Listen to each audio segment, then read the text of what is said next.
कधी कधी आपल्याला प्रश्न पडतो कुठल्या कुठल्या OTTसाठी पैसे भरायचे, ह्याचं सबस्क्रिप्शन घ्यायचं का त्याचं घ्यायचं काय नेमकं, आणि सगळं घेऊन आपल्याला आवडणारा सिनेमा कुठंतरी यूट्यूबवरच सापडतो, फुकटच असतो तो वगैरे.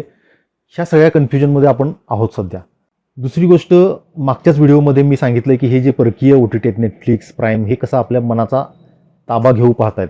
पण ठीक आहे, एका क्षणात आपल्याला हे सोडता येणार नाही. मी पण सोडत नाही, मी सुद्धा नेटफ्लिक्स बघतो, प्राईम बघतो, हे मान्य करतो. तर ह्या सगळ्याच्या पार्श्वभूमीवर एक खुशखबर आहे, ती सांगण्यासाठी मी आजचा व्हिडिओ करतोय की आपल्यासाठी एक समृद्ध असा OTT मोफत येऊ घातलाय, नवे आलाय. आज मी त्याच्याबद्दल बोलणार आहे. नमस्कार, मी वैभव कुलकर्णी, तुम्ही बघत आहात स्वनिर्मिती.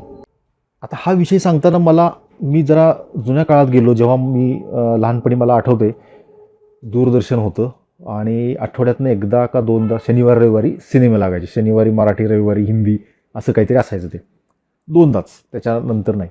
आणि थिएटर्स जवळपास नव्हती, त्यामुळे थिएटरमध्ये जाऊन सिनेमा बघणं हे खूप दुर्मिळ गोष्ट. ही तंबू नंतर जवळपास आले, पण त्याचं पण 2-3 रुपये तिकीट असायचं ते, त्यामुळं ते विचार करूनच तो सिनेमा बघायचा त्या काळात, अशी परिस्थिती होती. तर टी व्ही, त्या काळात सुद्धा टी व्ही गावात नव्हते आणि एक टी व्ही आमच्या ग्रामपंचायतीचा होता. ग्रामपंचायतीच्या ऑफिसच्या भिंतीला बाहेरच्या बाजूला एक असा कोनाडा करून त्याच्यामध्ये तो टी व्ही ठेवलेला असायचा. त्या टी व्हीला एक असं लाकडी शटर असायचंच. त्याच्या बाहेर ग्रामपंचायतीने एक दार लावून त्याला कुलूप घालून तो टी व्ही ठेवलेला असायचा. ज्या वेळेला सिनेमा असायचा, संध्याकाळची जी काही 6-7ची वेळ असायची, त्यावेळेला ग्रामपंचायतीचा शिपाई यायचा आणि कुलूप काढून मग तो टी व्ही सगळ्यांसाठी ओपन व्हायचा. समजा 7 वाजताचा सिनेमा आहे, तर आम्ही सगळी मुलं 6-6:30 पासूनच जाऊन तिथं मातीत समोर ग्राउंडवर बसायचो जागा धरून. जवळजवळ 70-80 लोक तरी किमान तिथं बसलेले असायचे, त्या ग्रामपंचायतीच्या शिपायाची वाट बघत. 7 वाजता सिनेमा सुरू होणार आणि हा 7:02 झाली तरी अजून आलेला. तो पण त्यावेळेला भावच खायचा नेमका. आणि तो जेव्हा यायचा तेव्हा कुलूप काढायचा, मग ते मुंग्या यायच्या, मग अँटिना सेट करायचा, मग तो सिनेमा दिसणार. हा काळ, ते आता आपल्याला जेव्हा पाहिजे तेव्हा पाहिजे तो सिनेमा बघता येण्याचा काळ, OTTचा काळ, हा सगळा एक काय पट माझ्या डोळ्यासमोरनं सरकून गेला ह्या निमित्तानं. ग्रामपंचायतीच्या या टी व्हीच्या नंतरच्या काळात मग थोडे हळूहळू घराघरात black and white T V यायला लागले. मग ज्या त्यावेळच्या मालिका होत्या, तुम्हाला आठवत असेल, व्योमकेश बक्षी असेल, फटीचर असेल, गुलगुलशन गुलफाम असेल, मराठीमध्ये सुद्धा नाजुका, पार्टनर, अशा अनेक सिरियल होत्या. प्राध्यापक विसर भोळे, रामायण महाभारत तर आजच्या लोकांना सुद्धा माहिती आहे की त्याने किती त्यावेळेला हंगामा केला होता. चंद्रकांता, अलिफ लैला, सर्कस शाहरुख खानची, आणि हो, शाहरुख खानची सर्कस ज्यावेळेला दूरदर्शनवर होती ना, तो काळच एक वेगळा होता. आता आपण जेव्हा सांगतो की शाहरुख खान सिरियलमध्ये काम करत होता, दूरदर्शनवर काम करत होता, आत्ताच्या जनरेशनला कदाचित ते पटणार नाही. किंवा आपण जे भारावून जाऊन सांगतो की त्यावेळेला काय सिरियल होत्या, आत्ता लोकांना वाटतं की अरे तुम्हाला पर्यायच नव्हता म्हणून ते तुम्ही बघत होता. आणि त्यांना हे कदाचित कन्व्हिन्स करू शकणार नाही आपण की किती भारी तो कंटेंट होता, कारण आपल्याला दाखवायला काय आहे आता, बरोबर ना. पण असा जर प्रश्न तुम्हाला पडला असेल तर त्याचं उत्तर आता माझ्याकडे आहे. हो, दूरदर्शनचंच OTT आलेलं आहे. दूरदर्शनचं म्हणजे प्रसार भारतीचं. आता प्रसार भारतीला सुद्धा कळलं की लोक आता टी व्ही बघत नाहीत, लोकांना OTT पाहिजे. खूप चांगला त्याने विचार केला आणि वेव्ज OTT नावाचं OTT गेल्या वर्षीच लॉन्च झालेलं आहे. पण अजून त्याचं तेवढं प्रमोशन वगैरे करत नाहीत, कारण ते तेवढं परिपूर्ण झालेलं नाही अजून. पण ते अवेलेबल आहे. जमल्यास मी खाली डिस्क्रिप्शनमध्ये तुम्हाला लिंक देतो. वेव्ज OTTमध्ये काय आहे, तर आत्ता सध्या तुम्हाला काय बघायला मिळेल, तर जुना सगळा हा कंटेंट जो आपण मिस करत होतो तो सगळा आता वेव्ज OTTवर आहे. परवा मी चालताना सहज मला ह्या सगळ्या गोष्टी मी बघितल्या आणि मी नॉस्टॅल्जिक झालो अक्षरशः. खास करून सर्कस, शाहरुख खानची सिरियल, मी जेव्हा एक एपिसोड बघितला, मला त्याच्यामध्ये दिसली रेणुका शहाणे, अशी टीनेजर रेणुका शहाणे, खूप क्यूट दिसत होती.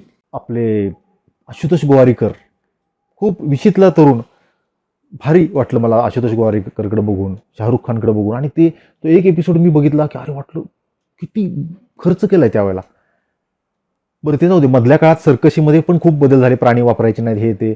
आणि आत्ताच्या जनरेशनला खरी सर्कसच बघायला मिळाली नाही. तर ह्या जनरेशनने आवर्जून आता बघायला पाहिजे ती सर्कस मालिका. ठीक आहे, टेक्निकली जरा त्याचं रिझॉल्युशन कमी असेल, क्वालिटी कमी असेल, पण तुम्हाला सगळे प्राणी दिसतात, खरी सर्कस दिसते. सर्कशीच्या तंबूमध्ये, सर्कशीच्या पडद्याच्या मागं घडणाऱ्या सगळ्या गोष्टी, तिथला सगळा इमोशनल ड्रामा. आणि हा खरोखर खूप महत्त्वाचा आणि रिअल आहे की आपण सर्कस बघतो पण त्याच्या मागे घडणाऱ्या असंख्य गोष्टी आपल्याला कधी कळत नाहीत. तर हा सगळा ऐवज आहे सर्कस मालिका. असं मला वाटतं. आणि शाहरुख खान सुरुवातीच्या काळात त्याला बघितल्यानंतर वाटतं की अरे त्यानं किती सिन्सिअरली काम केलं त्यावेळेला सुद्धा. असं नाही की चला मला काम मिळालं तर मी करतो आता कसं तरी, असं वाटत नाही. त्याच्या मागं त्याची सिन्सिअरिटी दिसते आपल्याला. उगीच शाहरुख खान सुपरस्टार होत नाही हे आपल्या सर्कस बघितल्यानंतर कळतं. बरं, मला ज्या मी बघितल्या नव्हत्या सिरियल त्या अजून 2 शाहरुख खानच्या सिरियल मला त्याच्यावर सापडल्या.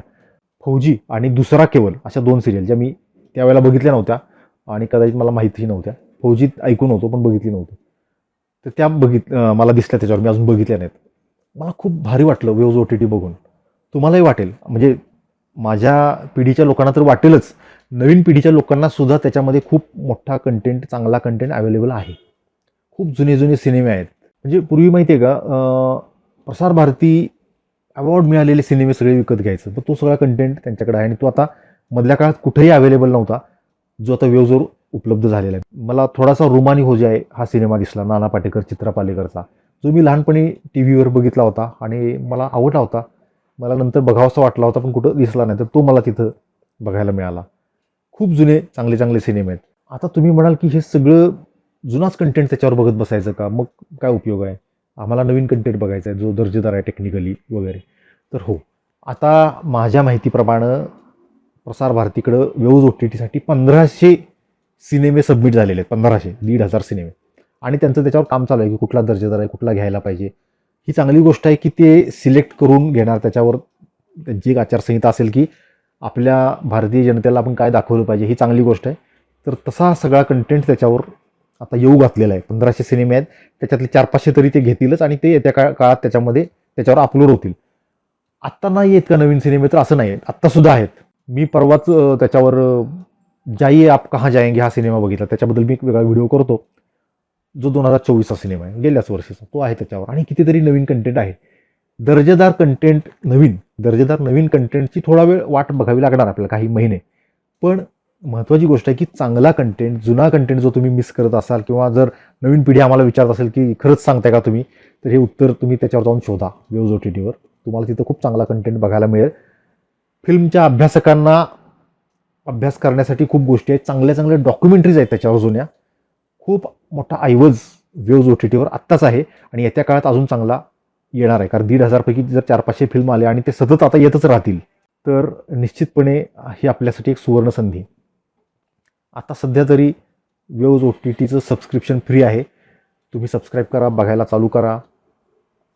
आणि इन फ्युचर त्याला काही चार्जेस लागले तरी ते खूप अत्यल्प असतील याची मला खात्री आहे. किंवा मला आत्ता ह्या क्षणी वाटतं की ते फ्रीच असेल, कारण अजूनही दूरदर्शनचे सगळे चॅनल्स फ्रीच आहेत. फार फार तर त्याच्यावर जाहिराती आहेत.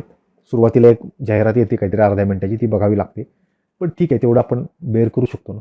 त्याचं प्रेझेंटेशन थोडंसं सुधारलं पाहिजे. आता ते थोडंसं सरकारी असल्यामुळे आपण फार अपेक्षा करू शकत नाही, हे जरी खरं असलं तरी मला असं वाटतं की इच्छाशक्ती जर दाखवली सरकारनं तर ते चांगलं होऊ शकतं. कंटेंट मॅनेजमेंट, प्रेझेंटेशन आणि प्रमोशन ह्या गोष्टीवर भर द्यायला पाहिजे. मला असं वाटतं की तो दिला जाईल येत्या काळात आणि ते आपल्यापर्यंत पोहोचेलच प्रमोशनच्या माध्यमातून. तोपर्यंत आता ह्या व्हिडिओतनं तुम्हाला कळलंय ना, तर तुम्ही बघा, मी खाली लिंक देतो तुम्हाला वेव्ज OTTची. तुम्ही जाऊन नक्की एक चक्कर मारून या. तुम्हाला जो आवडेल तो कंटेंट त्याच्यावर बघा. बराचसा असा डब केलेला कंटेंट पण आहे बाहेरचा बरं का. म्हणजे असं नाही की ते फक्त भारतीय कंटेंट, आणि ते सगळ्या कंटेंटसाठी ओपन आहेत आणि तो येत्या काळात आपल्याला निश्चितपणे बघायला मिळेल. लाभ घ्या. धन्यवाद.